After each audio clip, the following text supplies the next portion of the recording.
High everyone, welcome back to my channel Shubhashree's lifestyle. সবাই কেমন আছো? আশা করি খুব ভালো আছো। তো আজকে আমি সানডে ব্লগ নিয়ে চলে এসেছি। আজকে দিতে পারছি, কালকে দিতে পারিনি, তার জন্য সরি। তো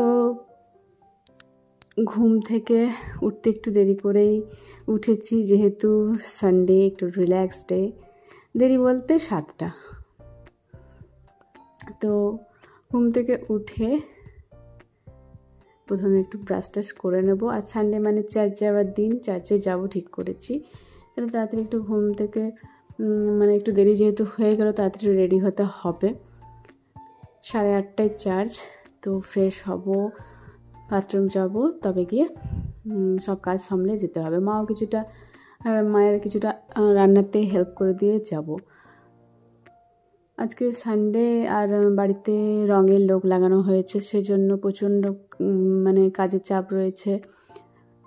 মাকে একা সামলানো সমস্যা হয়ে যাচ্ছে, সেজন্য একটু হেল্প করে দিয়ে যাচ্ছি, মানে পোস্ত বেটে দিয়ে যাচ্ছি। গ্রাইন্ডারে একটু পোস্তটা গ্রাইন্ড করে দিয়ে যাচ্ছি, তাহলে একটু হেল্প হবে। আর আমি একাই যাব, মাও যেত, কিন্তু যেহেতু ঘরে লোক লাগানো হয়েছে সেজন্য একটু সমস্যা হয়ে যাবে। কোন দিকটাকে সামলাবে বাবারা পারবে না, সেজন্য মা আর গেল না। তো আমি একাই যাব ঠিক করেছি। তো আমি ফ্রেশ হলাম, ফ্রেশ হয়ে ভাবছি শাড়ি পরবো, যেহেতু এখন ওয়েদারটা দারুণ। এখন সেটা না পরলেও চলবে, আর ঠান্ডা ঠান্ডা ওয়েদার, গরমও লাগবে না, সেই জন্য শাড়ি পরে নিয়েছি। আর এই চার্চেই আমার শাড়িগুলো পরা হয়, সুযোগ হয় আর কি, নাহলে তো শাড়ি পরার সুযোগ হয় না। বা বিয়ে বাড়ি থাকলে, কোনো অকেশন থাকলে তখন হয়। তো চার্চে আমি ম্যাক্সিমাম টাইম চেষ্টা করি। এই সময়টা যেমন শীতকালের সময় এসছে, অসুবিধা লাগে না, গরমটা লাগে না, সেজন্য শাড়িটা ম্যাক্সিমাম টাইম পরি। আর প্রতি সানডেতে আমাদের চার্চ হয়, প্রতিবারে না যেতে পারলেও যখনই সুযোগ পাই যাবার চেষ্টা করি। তো আমি রেডি মোটামুটি, আর হাঁটা পথে আমাদের সামনেই চার্চ, খুব বেশি দূর না। তো বেরিয়ে পড়েছি আমাদের পাড়ার এক সাইডে চার্চটা। তো একাই চলে এলাম। চার্চ 1.5 ঘন্টা মতন হয়। চার্চে বাইবেল থেকে কিছু বলা হয়, গান হয়, প্রার্থনা হয়, সব কিছু হওয়ার পর আবার ফিরে আসবো। তো চার্চ শেষ হয়ে গেল, চার্চ শেষ হওয়ার পর আবার ফিরে যাব। তো আজকে মোটামুটি ভালোই লোক হয়েছিল চার্চে, আর ভালোই ভিড় ছিল। তো গিয়ে নিয়ে তাড়াতাড়ি ব্রেকফাস্ট করব। ব্রেকফাস্ট করে তো আসিনি। তো ব্রেকফাস্টে রয়েছে রুটি, তেল দিয়ে করা, তেল দিয়ে ভাজা, আর রয়েছে অমলেট, আর রয়েছে একটা সবজি। তো খেয়ে নিচ্ছি পোস্ত, যেটা আজকে করা হচ্ছে, সে পোস্ত সবজিটা একটু দেওয়া হয়েছিল, লাউ পোস্ত হয়েছিল। তো খেয়ে নিচ্ছি, চটপট করে খেয়ে নিয়ে তারপর আমি কটা রিল করব, যেহেতু শাড়ি পরেছি রিল তো করবই। অত কষ্ট করে শাড়ি পরা সবসময় তো পরা হয় না, তো কটা করে রাখবো, সেটাই এখন কদিন দেব। তো রুটি খেলাম, তারপর একটা পাউরুটি ছিল ক্রিম দেওয়া, এই পাউরুটিটাও খেলাম, মা বললো খা, তো সেই জন্য আমিও খেয়ে নিলাম। খিদে পেয়ে গেছিলো। এরপরে কিছু কাজ রয়েছে, সেগুলো একটু মাকে হেল্প করব, তারপরে দুপুরে শুয়ে যাব খেয়ে নিয়ে। সানডে রুটিন এরকমভাবেই চলে। এদিকে রান্না তো মোটামুটি মায়ের কমপ্লিট, তবে পোস্তুর বড়াটা আমার চাপিয়ে ছিল, সেটা আমি একটু দেখে নেব। মাকে বললাম তুমি বাকিটা করো, যাও বাইরে পরিষ্কার টরিষ্কার করো, তারপরে স্নান করবে। আর বাইরে যেহেতু কাজ হচ্ছে রঙের, সেজন্য ওইদিকেও বারবার যেতে হচ্ছে, ওদেরকে চা দেওয়া, অনেক রকম চাপ থাকবে। আমার মায়ের তো একটু থাকেই, মানুষগুলোকে কত কাজে চা দেয়, কি আর বলার নেই। তো যাই হোক, এটা ভালোই জিনিস, খারাপ না।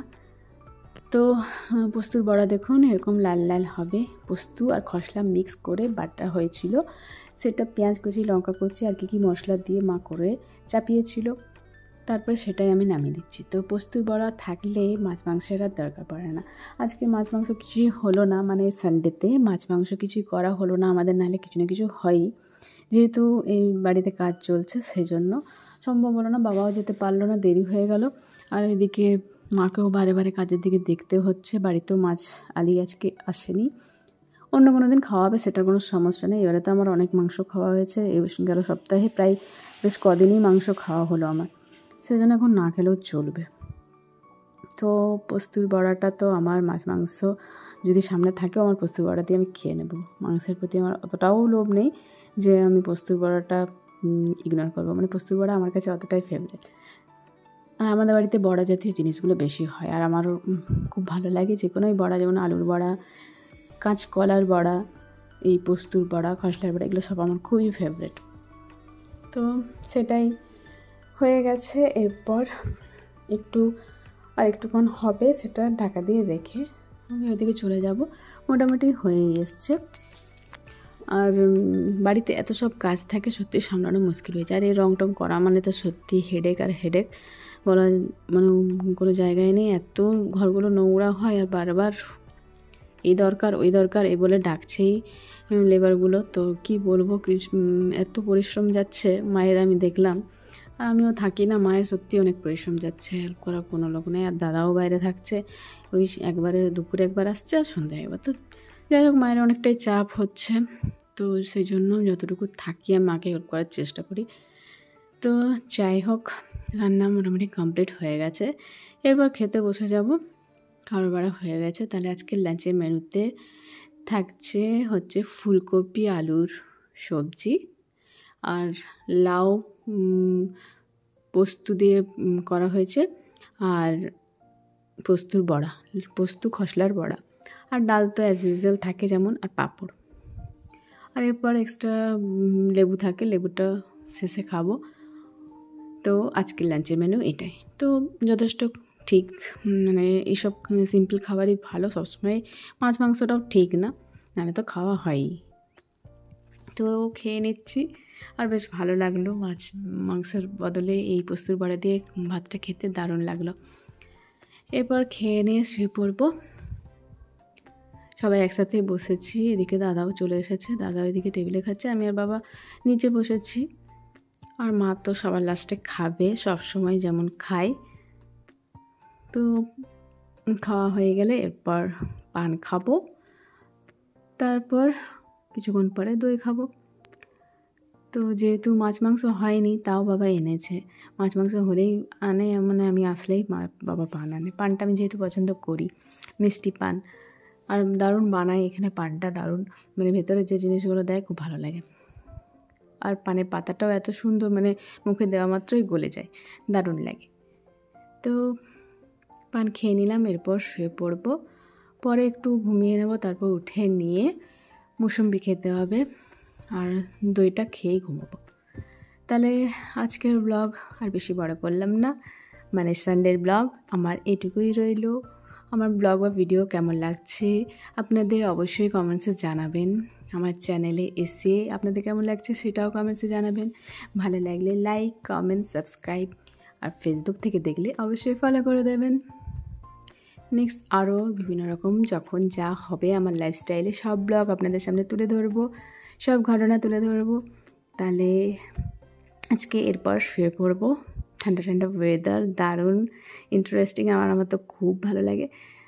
কখন ব্ল্যাঙ্কেটে ঢুকবো সেটাই মনে হচ্ছিলো, আর খুব ঘুম পায়। দুপুরবেলাটা ঘুমটা আমার খুবই ভালো লাগে, কিন্তু ওখানে হয় না, বাড়িতে থাকলে এই সুযোগটা পাওয়া যায়, তো সেটা ছাড়ি না। তাহলে আজকের ব্লগটা এখানেই শেষ করছি। সবাই ভালো থেকো, সুস্থ থেকো।